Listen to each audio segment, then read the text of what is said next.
What is going on, everybody? This is Eric coming at you from just outside Hartford, Connecticut. Today is a special anniversary, and again, I mentioned this in our live stream on Friday night of last week that we'd be doing this video today. And basically, what I wanted to do is if now our Mike Trout video was relatively successful. You guys seem to like it. So if possible, I will be doing this type of video more often. And today we're going to be doing the 2009 NBA draft, which was a strong NBA draft class, as we will see, at least top heavy wise, with a couple bigger names. But obviously, the biggest name that everybody knows is Steph Curry. So as we did with Mike Trout, it's going to be the Steph Curry draft.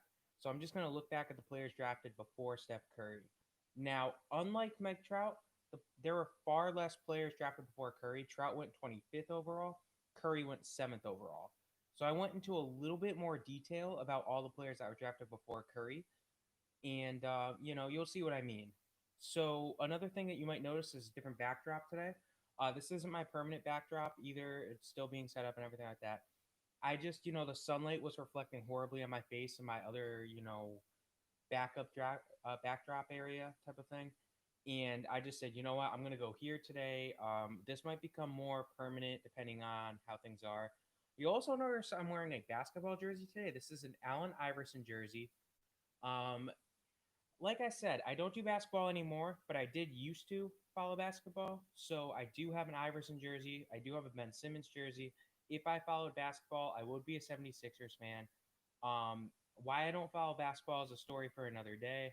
If you guys want to hear it, I will discuss it in a live stream more likely than not. I don't think it's worthy of its own video. But without further ado, we are going to jump into this discussion here, and it is about the players drafted before Steph Curry. So, of course, like I did with the Mike Trout video, I'm going to start off discussing Curry. So, like I said, today is a special anniversary. Today is actually the 11th anniversary of when the 2009 NBA draft was held.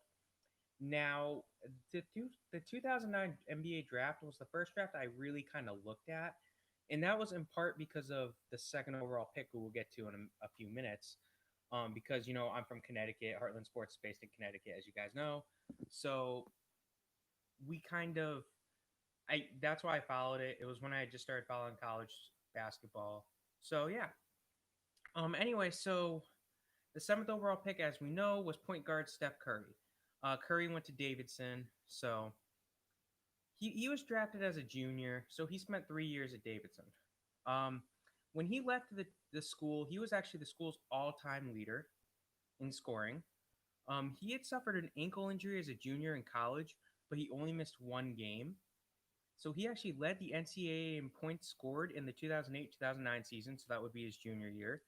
When he gets drafted, he immediately jumps into an NBA role as a rookie, and he appeared in 80 of impossible 82 games while starting 77 of them.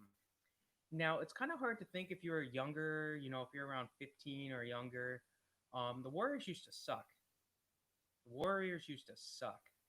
Now, when I followed basketball, it would have started around this time, a little before, but I remember the Warriors being bad, and they used to be really bad. So drafting a guy 7th overall and throwing him in the starting lineup, back then wasn't crazy. Nowadays, for the Warriors, it's crazy.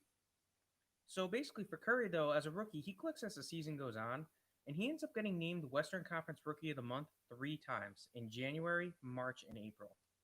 And he finished the season averaging 17.5 points a game, 4.5 rebounds a game, 5.9 assists a game, and 1.9 steals per game in just over 36 minutes. Now, he finishes second in Rookie of the Year voting. We'll get to who he loses to eventually in a little bit.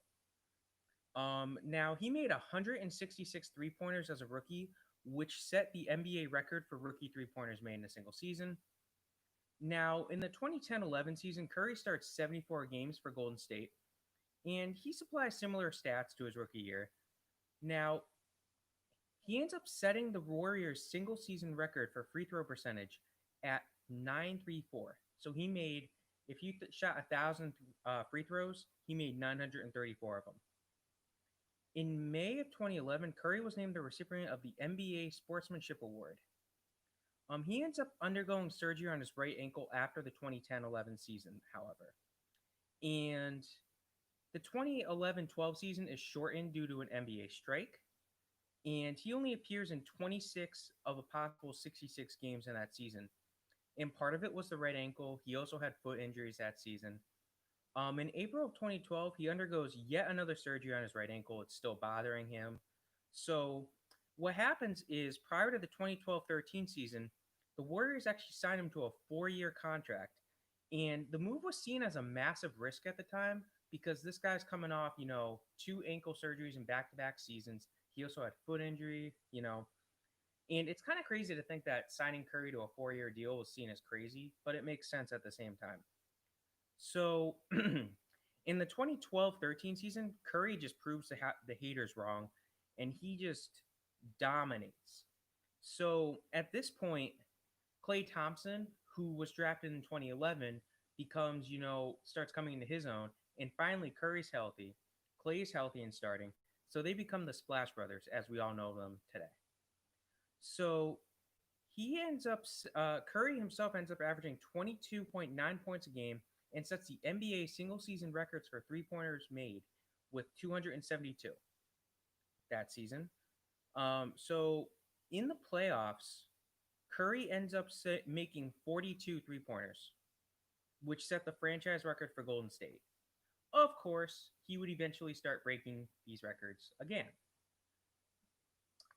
In 2012 and 20 or sorry, in the 2013-14 season, Curry averages 24 points a game and 8.5 assists. He leads the NBA in three pointers made, and he makes the All Star game at this point, and he was a member of the All NBA second team. Now, in the 2014-15 season, they would hire Coach Steve Kerr, and Steve Kerr's new offensive system really favors Curry.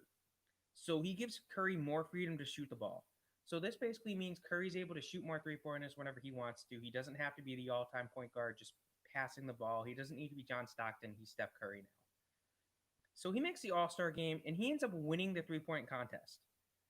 He ends the regular season averaging 23.8 points a game, 7.7 assists, 4.3 rebounds, and 2 steals. This is the first NBA. He wins the MVP award for the first time in his career. Now they end up making it to the NBA Finals where they play and beat the Cleveland Cavaliers in 6 games. And Curry, again, just like the previous season, he sets a record. This time he makes the most three-pointers in the playoffs for the NBA. So he sets the NBA record, not just Golden State, the NBA record for three-pointers made in a single postseason. So he continues to just dominate with points in the 2015-16 season, makes the All-Star game again, and again sets the record for single season three-pointers made with 402 in the 2015-16 season. So Golden State in the 2015-16 season goes 73-9, which is the best record in the regular season in NBA history. I remember that because they beat the Bulls record of, 72-10. So Curry, he ends up in the playoffs, he ends up getting hampered with injuries, but the team is so good that they make it to the finals. And as we all know, they take a 3-1 lead against the Cavaliers in the finals and they end up blowing it. The memes are everywhere. If you've never heard of it, you've been living under a rock for the past 5 years. I'm not a basketball fan, but of course I know about it. So, at this point, he ends up making a three-pointer in an NBA record 157 games in this stretch of time. And he ends the 2016-17 season averaging 25.3 points a game, 6.6 assists a game, 4.5 rebounds a game, and 1.8 steals a game. He doesn't get many blocks, but he does everything else. He helps lead Golden State to the NBA Finals, and of course, they get a rematch for the third straight year against the Cleveland Cavaliers, and they beat them. So he signs a massive 5-year extension in July of 2017, and late in that 2017-18 season, he sprains his MCL, and he's forced to miss the start of the playoffs. But they make the finals without him, and he, in Game 2 of the finals, Curry hits a finals record 9 3-pointers. Now, this is again their fourth consecutive rematch with the Cleveland Cavaliers, and this time it's not even a match. They sweep the Cavs. So, Curry's got three championships at this point, and he has a strong 2018-19 season, but they lead the team to the finals, but not playing LeBron in the finals might have been enough. And the fact that Durant gets hurt, Klay Thompson gets hurt, doesn't help them at all. So they fall to the Toronto Raptors, sorry. And then in the 2019-2020 season, Curry breaks his hand in his fourth game of the season, which is October 30th, after nothing like shady or anything. A player just happens to fall on his hand the wrong way. And he doesn't return until March 5th. Now, that means, all said and done, Curry's a three-time NBA champion, two-time NBA MVP, six-time All-Star, and he has a slew of NBA records. So obviously, Curry, when we get to the number 3 overall pick, he could very well have his own video too. But it's just we're talking about the guy who's changing the face of baseball or basketball, and that's what Steph Curry's done. He's kind of been the poster child of the NBA's 3-point movement. So that's why he's getting his own video here. I felt like I had to explain myself because Mike Trout's one player, but Steph Curry, some people could say otherwise. If you talk to non-NBA fans, they know three names for the most part: Michael Jordan, LeBron James, and Steph Curry, and Kobe Bryant. Four names. But Curry right now, he's probably the second most recognized player in the league, other than LeBron. So I felt we had to do this video. But anyway, let's go to who was drafted before Steph Curry. So first overall pick, the Los Angeles Clippers select power forward Blake Griffin out of Oklahoma. So Griffin was a highly decorated high school recruit, and he stays in Oklahoma because he was in Oklahoma. He stays in Oklahoma and goes to the school, Oklahoma. Now, he ends up dealing with two different knee injuries as a freshman in college. And one of them was a sprained MCL in his left knee, and he ends up tearing cartilage in his right knee 2 months later. So both his knees at this point have had injuries. Now, despite the injuries, he plays well enough to be considered a lottery pick as a freshman, but he says no, and he returns to college so he can, quote, mature physically. So part of it is he knows that he's coming off back-to-back, 2 straight knee injuries, so he's just playing it safe.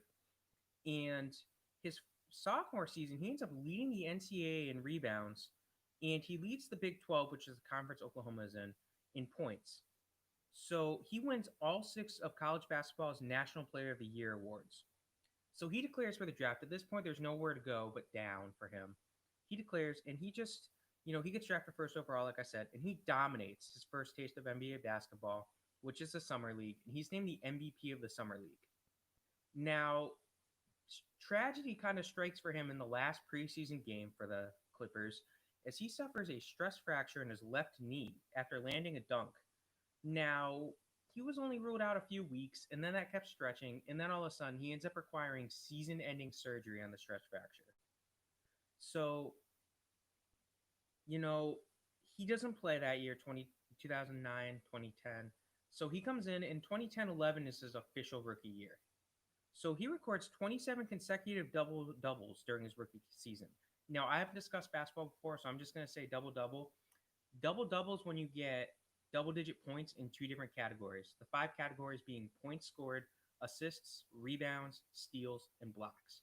So if you get a double-double, it means you got, let's just say the lowest of the low would be 10 points and 10 assists, or 10 rebounds and 10 steals, something like that. So obviously the most common is to get it with points and rebounds or assists. So points and rebounds or points and assists. Those are the 2 most common. It's more points and rebounds, but that's what a double-double is. A triple-double would be when you get it in 3 of the categories. So, 10 points, 10 rebounds, 10 assists. Again, that's by far the most common way to get a triple-double. But anyway, jumping back into it, he easily wins Rookie of the Year in the 2010-11 season. He, like I said, he made the All-Star game as a rookie. And during the All-Star break, he wins the slam dunk contest. Now he led all rookies in points, rebounds, and double doubles, so it was a no brainer to make him the MVP of the Rookie of the Year. So 2012 comes around, he makes the All Star game, and he's named to the All NBA second team. So he ends up signing an extension during the summer of 2012. So when he makes the 2013 All Star game and All NBA second team once again. The next year, he again would make the All Star game and again makes the All NBA second team. Now, he finishes third in the 2014 MVP voting, so he's making a name for himself at this point. And remember, Curry's starting to break out now, but you could still say, you know what? Blake Griffin's a good player. Blake Griffin's equal to Curry. At this point, 2014, Blake Griffin was more known than Steph Curry. Now, he in 2015, he makes the All Star game, and he's named to the All NBA third team. Now, in late December of 2015, Griffin suffers a partially torn left quadriceps. Now, this is where it gets a little dicey for Blake Griffin. Days before he's expected to return from that injury, he injures his hand. Now, you might be saying, oh, he might have injured his hand in practice. Maybe somebody fell on him the wrong way. Nope. What happened was he went out to a restaurant with a member of the Clippers equipment staff. He got in an argument with the person and he punched him. So he injures his hand punching a player, a employee of the team. Obviously, that doesn't sit well with everybody, and he gets suspended by the team. And he ends up returning from the injuries and the suspension in early April, but he ends up re-aggravating the quad injury in the playoffs, so he doesn't return to the playoffs. In mid-December of 2016, he suffers yet another knee injury, which forces him to miss a month. And he ends up reaching 10,000 career points on April 1st, 2017. Pretty impressive. He suffers another foot injury in the first round of the playoffs, which forced him to miss the remainder of the playoffs of the 2016-17 season. So he signs a 5-year extension in July of 2017, and in December of 2017, he sprains his MCL. So, before he can come back, or right after he comes back on January 29th, 2018, he gets traded to the Detroit Pistons in a bit of a blockbuster deal. He plays well in Detroit until a season-ending surgery in late March, or a season-ending injury, sorry, that would require surgery. He begins to score a lot in the 2018-19 season, and January of 2019 he actually sets the Pistons single-season month scoring record with 445 points. So he scored the most points in a single month in Pistons history, is the best way to say it. So at the end of that season, knee injuries really start to slow him down, and he undergoes surgery on his knee, which forces him to miss the beginning of the 2019-2020 season, and he plays in 17 games this season before requiring yet another season-ending knee surgery. So basically, Blake Griffin, like I said, by 2014, he's doing better than Curry. People know who Curry is, but people really like Blake Griffin. But unfortunately, Blake Griffin's been hampered by injuries, specifically always in his lower body. He's had numerous knee injuries, the quad injury that hurt him. So it's very concerning. The fact that, especially that both of his knees, it doesn't play well for a big guy, power forward or a center. He's been playing center a lot recently too, so it's not good. In the beginning of his career, he was doing better than Curry. Now, Curry's obviously the better player. So now we get to the second overall pick. Second overall, the Memphis Grizzlies select center Hasheem Thabeet out of UConn. Now, he grew up in Tanzania, which is a country in Africa on the west coast of Africa. Sorry, on the east coast of Africa. I'm trying to picture it. And, he ends up going to the United States. He doesn't play basketball until the age of 15. He gets recruited by UConn. And the first thing that happens is he becomes a defensive force. So he really starts dominating when it comes to, getting blocks. And this becomes known when, as a freshman, he actually has a game in which he ties a school record with 10 blocks. Now, this is as a freshman in college after not playing basketball until the age of 15. That's pretty impressive. So he ends up getting named to the 2007 All Big East rookie team. Now, obviously, he doesn't declare for the draft. He stays, and he plays more as a sophomore, and he becomes the Big East Defensive Player of the Year, and he's named to the All Big East second team. Now, the Big East is the conference that UConn was in at that time. UConn ends up leaving the Big East, or the Big East ends up leaving UConn, I should say, in 2013. 2013 is when that happens. So, now he ends up averaging a double double as a junior and records 152 blocks. Now, he's named the Big East Defensive Player of the Year for this and the Big East Player of the Year, as well as a second team All American and the National Defensive Player of the Year. So, with all these high points, he says, okay, I'm going to declare for the draft. He declares for the draft, and he becomes the first Tanzanian foreign player to be drafted in the league and make it to the NBA. Now, again, second overall to the Memphis Grizzlies. And as a rookie, he just struggles immediately. He's overmatched in the NBA. His height, because he's a pretty tall player, it doesn't play to his advantage as much in the NBA because, he doesn't. Everyone's tall in the NBA. You don't have these small point guards running around anymore. So he ends up getting demoted to the D League in February of 2010. Now, he ends up being, at that point in time, the highest selected player to be in the D League. Remember, second overall. And he's also the tallest player to ever be in the D League. That, I believe, still stands to this day.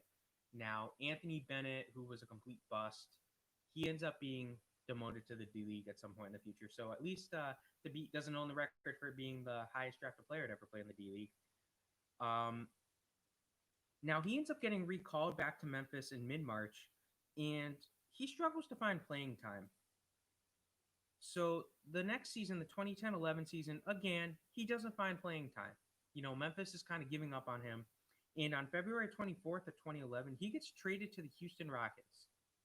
Now, he ends up spending the first month of the season there on the bench, playing a little bit here and there, before he gets demoted to the D League. Now, he gets recalled before the end of the season, and he spends most of the 2011-12 season as a scratch. He plays a few games here or there, but he's mostly a scratch. So on March 15th of 2012, he gets traded, along with a guy who we'll be discussing later, to the Portland Trail Blazers. Now, while in Portland, he ends up getting some more playing time than he did in Houston. Portland at this point struggling, so they're like, you know what? We'll give this guy playing time. We'll give these guys playing time. So he ends up signing a free agent contract after that season with the Oklahoma City Thunder, and he has the second best pro season of his career in the 2012-13 season. The best being his rookie season, which he really didn't do all that much. So he plays decently in very few minutes in the 2013-14 season, but, at this point, it's clear he's a bust. He's not good enough. So on August 26th of 2014, he gets traded to 76ers. Now, this is the process era 76ers, so it's basically a salary dump. It's like a trade exception, and he gets waived like a week later. So in late September, he ends up signing a deal with the Detroit Pistons, but he gets cut before the season starts. So, he was basically like a tryout for the preseason. He doesn't make the team. In early November, he ends up playing in that season in the D League. Now, he's playing for the Detroit's affiliate, so they cut him, but he obviously impressed somebody enough to give him a D League tryout. Now, it's not known what happened to him in the 2015-16 season, so, I couldn't find anything. I looked into it, couldn't find anything. It wasn't on, the D League site. So he could have been playing overseas in some league I didn't see anything about.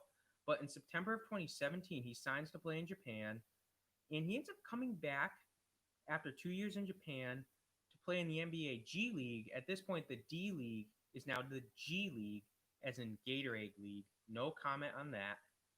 Sponsorship garbage. And he ends up getting cut in January of 2020, and he's still a free agent. Now, would he be on a team? Will he make a team with all these players opting out? Probably not. But it's possible. I wouldn't be shocked to see somebody take a shot on him and say, okay, this guy might be a defensive force. So, obviously, second overall pick, Hasheem Thabeet, center, bust. not worth being drafted over Curry. Now we get to the guy who I said we could easily do a video on if we wanted to. I don't really touch basketball. I will do these types of videos for basketball. If you guys want a video about the 76ers process, I will do that. But I'm not going to go into too much detail on basketball. So, third overall pick, the Oklahoma City Thunder select shooting guard James Harden out of Arizona State. Harden is a heck of a good player. So, as a freshman, he helps lead Arizona State. And he ends up, with his strong play, he ends up being named an all Pac-10. Pac-10 was the division back then, not Pac-12. I had to double check it. Conference realignment really started screwing up with these divisions. But he ends up getting named first team all Pac-10 and was named to the conference all freshman team, obviously. He plays even better as a sophomore, and he's named all Pac-10 player of the year. Now, after a sophomore, he enters the NBA draft, and he makes his mark in the NBA in as a three-point sharpshooter, just like Curry. So he's named to the NBA All Rookie Second Team.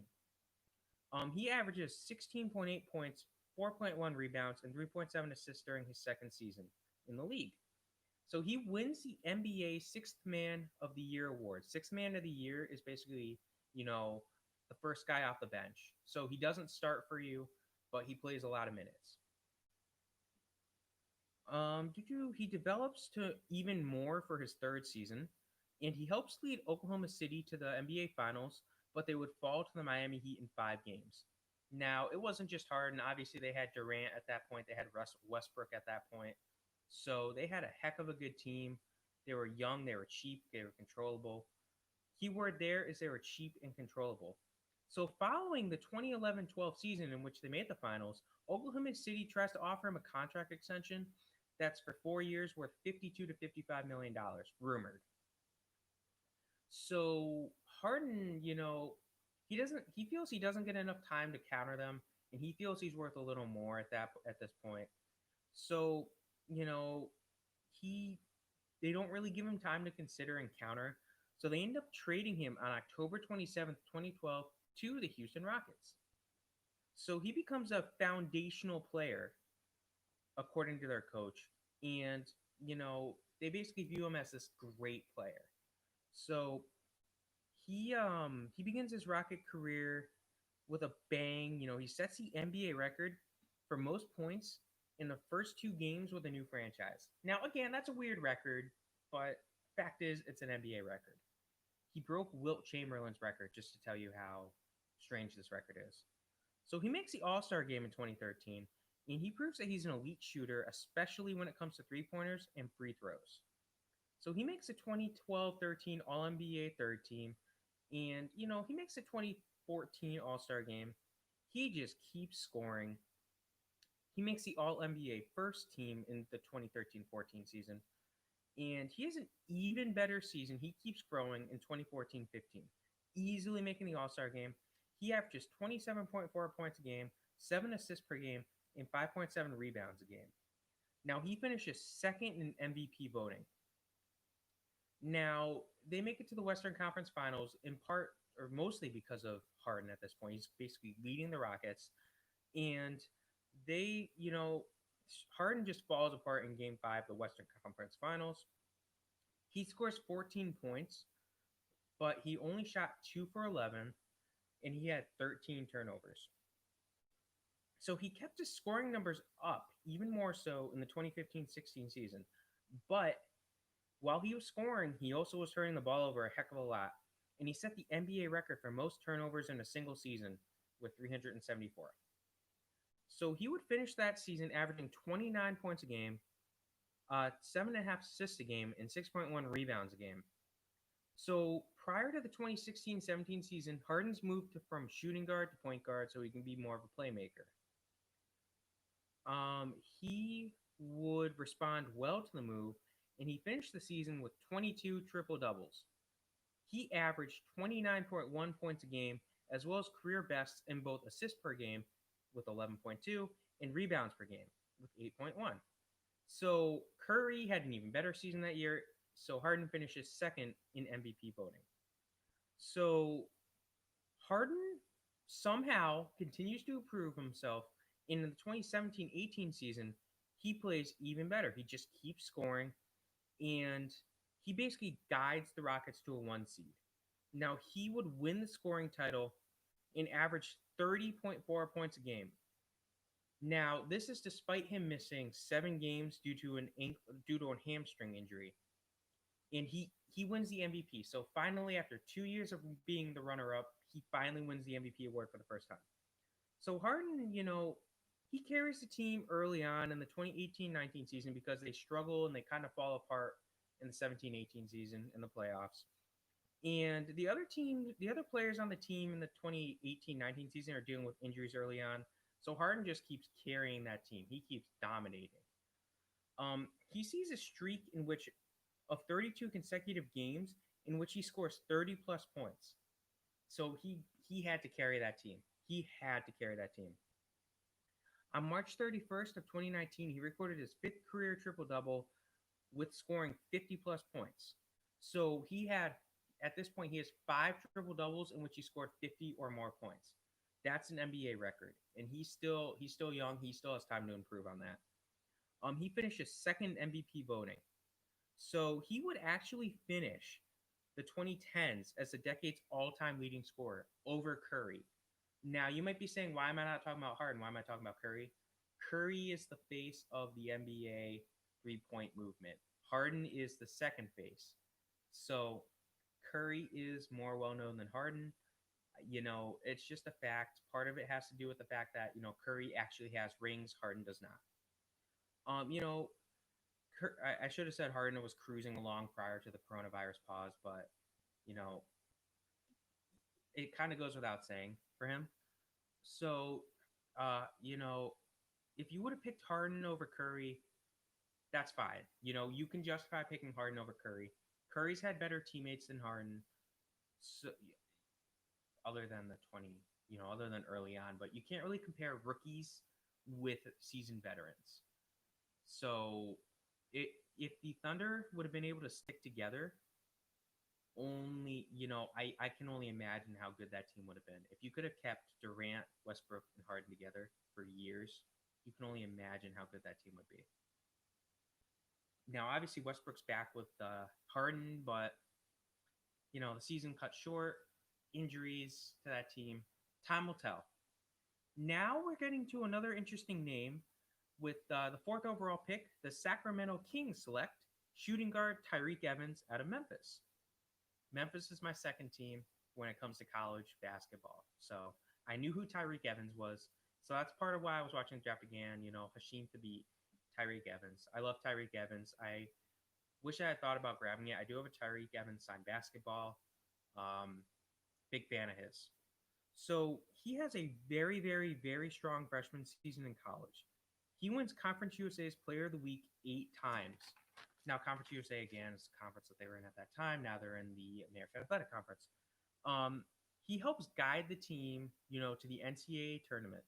Now, the team does okay in the tournament, but they don't win it, obviously. They fall in, the second round. And he declares for the draft after his freshman season.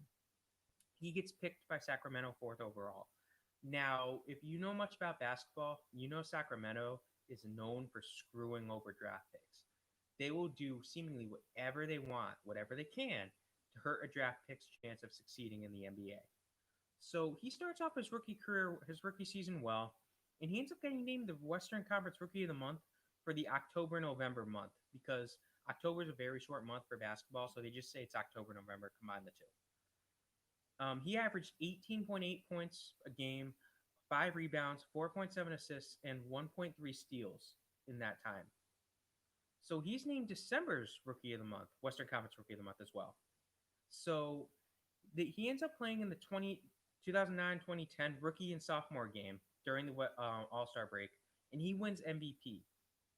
So he would finish his rookie season averaging 20.1 points a game, 5.8 assists a game, 5.3 rebounds a game, and 1.5 steals per game. He won Rookie of the Year. Remember, Blake Griffin missed the first season, 2009-2010 season. That's why we have 2 people who win Rookie of the Year in this draft class. Anyway, so he would end up suffering a foot injury in January of 2011, and this forces him to miss 19 games and the NBA's All-Star break. He was going to play in the rookie sophomore game again. He's a rising player at this point. Now, the question is, does this foot injury really screw him over? Like, did they rush him back from it? Should he have gotten surgery? We don't know. So he plays well as a sophomore, and you know, the return from the foot injury, he was still okay, but he wasn't as good. He lost part of his explosiveness. So his play dips a bit for the 2011-12 and 2012-13 seasons, but he's still, a solid player. And, the Kings just suck, okay? Kings suck. I shouldn't be saying that wearing a Sixers shirt, but the Kings just sucked at that point. In the summer of 2013, he gets traded to the New Orleans Pelicans. So he's a bench player, but he has a big role coming off the bench for that team in the 2013-14 season. So the 2014-15 season comes into play, and he starts a career-high 76 games. And he responds well with career highs in rebounds per games, assists per games, and blocks per game. So, he's finally starting. He's on a team that isn't the Kings, so he's responding well. Now, the 2015-16 season, he ends up missing the first 17 games of the season with a right knee injury, and he returns seemingly better time, and he plays well, but he ends up needing surgery on the knee in February, which effectively ended his season. So he only appears in 26 games for the Pelicans in the 2016-17 season, mostly in a reserve role, before getting dealt back to the Sacramento Kings in February. So he plays decently with the Kings to close out the season, but he gets the hell out of, Sacramento, and he signs a one-year deal with the Memphis Grizzlies for the 2017-18 season. Now, it brings him back to the town he played college in, so that might be why he took a deal there. And he sets the Memphis franchise record for consecutive games with a three-pointer with 28. He misses 10 games with a rib injury, and it's arguable that the 2017-18 season was his best season since his rookie year. Now, you can compare that in a sophomore season. I'm not going to pull up the stats to do it. But he ends up signing with the Indiana Pacers prior to the 2018-19 season, and he plays well in a reserve role for Indy. But on May 17th, 2019, he's banned from the NBA for violating the league's anti-drug program. He's eligible to apply for reinstatement next year in 2021, but even if he's reinstated, I don't know if someone's willing to take a chance on a guy who got banned for drugs.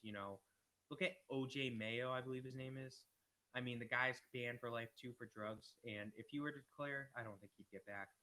Tyreke has a better chance, but so far at this point in the draft, we have Blake Griffin, who, Curry's obviously better than, but Blake Griffin, still a good player. Hasheem Thabeet, garbage. James Harden, you could easily make a case to me that Harden should go before Curry. I'm not going to argue that one. And Tyreke Evans, who prior to his ban for life was okay, but no, not better than Curry. So now we get to, I apologize if you are a Minnesota fan, the Minnesota Timberwolves back-to-back picks. So with the 5th overall pick, the Timberwolves select point guard Ricky Rubio out of Spain. Now, he didn't play college in the United States, and he has the distinction of being the first player drafted in the NBA to be born in the 1990s. Shout out to us 90s born kids. So when he's drafted, his father ends up telling a Spanish news outlet that his son was gonna play at least one more season in Spain. Now, this was due to the fact that he had a large buyout to leave Spain that was rumored to be between $6.6 and $8.2 million. Now, you might be saying, couldn't the Timberwolves just offer to pay the buyout for him? They would have, but an NBA rule forbids the teams from paying buyouts. They can only pay up to $500,000. So basically, Rubio also wasn't feeling 100% comfortable going straight to the NBA from like the Spanish leagues. So he stays in Spain, and he plays well in Spain. He wins a ton of awards. I didn't write them all down. They do end up winning the Spanish league in his time there. Now, he spends 2 seasons in Spain after being drafted, and in June of 2011, he announced that he would join the Timberwolves. Now, at this point, He had a much more manageable buyout. He was traded to another team in the Spanish leagues. Of he was allowed to leave his smaller Spanish league team. He ends up going to Real Madrid, not the soccer program, but the basketball program. And they end up they're able to pay a lot more towards his buyout. So they do. They give him a more manageable buyout. And he has a ton of hype surrounding him once he enters the States. Minnesota fans were surrounding the airport. They were all cheering for him when he showed up. So he ends up being the Western Conference Rookie of the Month in the October-November of that 2011-12 season. And he participates in the 2012 Rising Stars Challenge. Now, in mid-March of his rookie year, he tears his ACL and LCL, which obviously ends his season.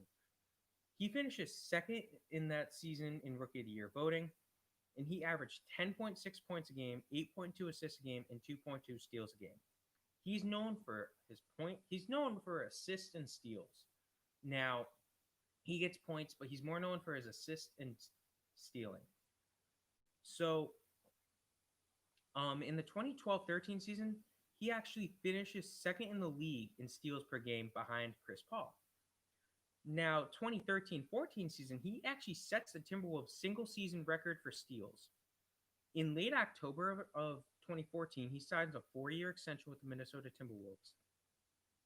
A week after that, he would severely sprain his ankle, which caused him to miss nearly 3 months of time, which isn't good, especially when you're younger, just signed a contract on a small market team. So he ends up having to undergo ankle surgery after the 2014-15 season. And on December 16th of 2015, he nearly has a quadruple double. He has 12 assists, 10 rebounds, 9 points, and 8 steals. Let that sink in for a minute. He had more assists and rebounds than he did points. And he had 8 steals. That's crazy talk. So he ends up setting the Timberwolves single season assist record with 19 at some point in this season. And in late June of 2017, the Timberwolves made a bit of a surprising move, dealing Ricky Rubio to the Utah Jazz. Now, he plays well in Utah, and he continues to do what he does best: get assists, and get steals. He scores a bit, but now in 2017-18, he averages a career-high 13.1 points per game. Now, that's nothing compared to what Curry, Harden, even Tyreke Evans did, Blake Griffin, but it's impressive enough. In July of 2019, he actually signs a 3-year deal in free agency with the Phoenix Suns. He was having a career season in the 2019-2020 season, averaging just under his career high at this point, points per game with 12.9, averaging 8.9 assists, 4.6 rebounds, 1.6 blocks, 1.6 steals, and 0.2 blocks per game before the coronavirus case hit. So as good as Ricky Rubio is, he wasn't good enough to be selected before Curry. But, if you're thinking from Minnesota's standpoint, they wanted a player who they could groom for a little bit overseas. They were fine with that. So now we get to Minnesota's second pick, where 6th overall, the Minnesota Timberwolves select point guard Jonny Flynn out of Syracuse. To add insult to injury, the Timberwolves picked back-to-back point guards before Curry. So Jonny Flynn had a strong freshman year at Syracuse, and he ends up getting named co-Big East Rookie of the Year. So this is where I got to know Jonny Flynn, and this is where Jonny Flynn made a name for himself. In the 2009 Big East tournament, there was this massive 6-overtime thriller game against my UConn Huskies. And he played 67 of a possible 70 minutes in that game. Now, Syracuse would go on to win the game, and they were led by Flynn, who scored 34 points with 11 assists in that game.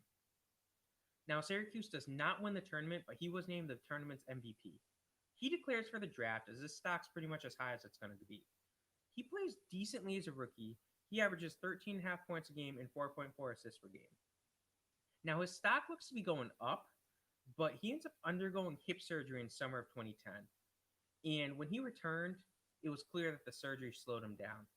So in 2010-11, he averages only 5.3 points per game and 3.4 assists per game. Now, during the 2011 NBA draft, the Minnesota Timberwolves just gave up on Jonny Flynn. and they flipped him to the Houston Rockets for basically nothing. He would only appear in 11 games for the Houston, all of them coming off the bench. And in March of 2012, he was traded along with second overall pick in this draft, Hasheem Thabeet, to the Portland Trailblazers. Now, he plays a little better in Portland, but he's still coming off the bench. He doesn't get a lot of minutes. And he ends up signing with Detroit in the summer or in October of 2012, but like Hasheem, gets waived by the team before he plays for them. So he spends the 2012-13 season in the NBL, in Australia, which is the National Basketball League. He comes back to the States for the 2013 Summer League, and he plays with the Indiana Pacers and the Los Angeles Clippers, but neither officially signed him. So they do like weird tryouts for the Summer League. You can play for multiple teams because they don't play at the same time. It's really weird. So, neither signs him. So he spends September of 2013 in the Chinese Basketball Association, but he leaves due to an injury. And in the 2014-15 season, he plays 3 months in Italy, of all places. But after leaving Italy with yet another injury, Jonny Flynn has yet to play since. So Jonny Flynn, there was some potential with him, but he did not really pan out. But yeah, that's it. Those are the 6 players drafted for Curry. So first overall pick, Blake Griffin, decent player. Was he worth being drafted over Curry? No, but it's justifiable. It's somewhat justifiable. Injuries have killed him. Second overall pick, Hasheem Thabeet. No. Memphis took a real flyer on him, didn't pan out. Third overall pick, James Harden. Again, I'm not going to get into the Harden-Curry debate, but Harden, you could definitely justify being drafted over Curry. I'm not going to do that. I'm not taking a side in that debate. So, fourth overall pick, Tyreke Evans. Looked really good before an injury in Sacramento just completely mismanaged him. Not worth being picked over Curry. Fifth overall pick, Ricky Rubio. Again, solid player. He's looking good. He's looking better now, but not worth being picked over Curry. And Jonny Flynn. Again, nowhere near being worth being picked over Curry. Injuries completely slowed him down a lot too. But yeah, those are the players drafted for Curry. If you like this content, let me know. Again, I'm not going to be doing a lot of NBA videos. I just don't really care about the NBA. Again, if you guys want to hear my story, leave a comment and I'll mention it in a live stream at some point. It's not worth a video of its own. But yeah, I hope you guys enjoyed the video.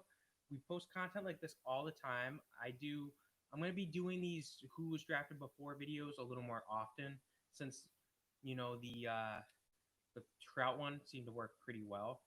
I'm not going to do it for every single player. I won't be doing it for players drafted in the top 5. That's just too easy. Unless you really, really, really want me to. I will not be touching Michael Jordan. There's enough content on Michael Jordan at this point. So, yeah. We cover a lot of different videos. Of course, we cover all the different sports. We will discuss every single sport that you have that's popular enough stateside. So, football, American football, I should say. Hockey, baseball. For the most part, I'll be doing American football. Patrick and I will do baseball. Patrick and I will do hockey. Patrick covers NASCAR. Patrick will cover more NBA. I just do a couple things here and there, like this video right here. When it comes to big-time soccer events, I will cover those. He will cover Major League Soccer, but I'll cover like the World Cup and the Olympic soccer and the Euro 2020 tournament, in which I still owe you guys a video on that. We will get to that at some point soon. Other than that, we do have, the Olympics, when those will finally happen, which will be next summer. We'll cover that. We're not going to do every single event, but we will cover that. And other than that, nothing is coming to my mind. So if you guys have any questions, feel free to leave a comment. We already did our history of video this week. It's up. It's about the Kansas City Royals. It was a real quick video. So if you guys haven't seen it, definitely check that out. Of course, I will always be advertising my history of videos. But yeah, I hope you guys have a great day. This is Eric, heading out. Have a good one.